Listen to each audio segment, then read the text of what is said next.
আসসালামু আলাইকুম, সবাই কেমন আছেন? আশা করি যে যেখানে আছেন অনেক ভালো আছেন।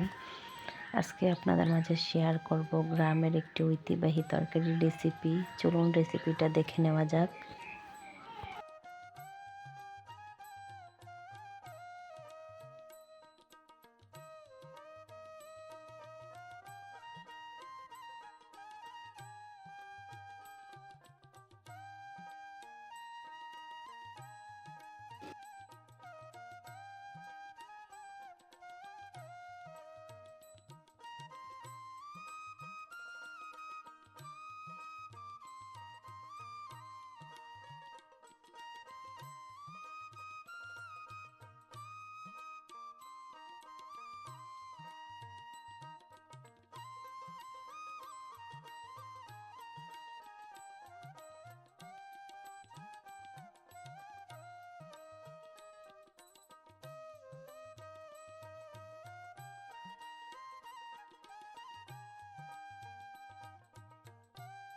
এই তো দেখেই তো নিলেন রেসিপিটা। সবাই ভালো থাকবেন, সুস্থ থাকবেন। আজকের ভিডিওটি এ পর্যন্তই। আসসালামু আলাইকুম।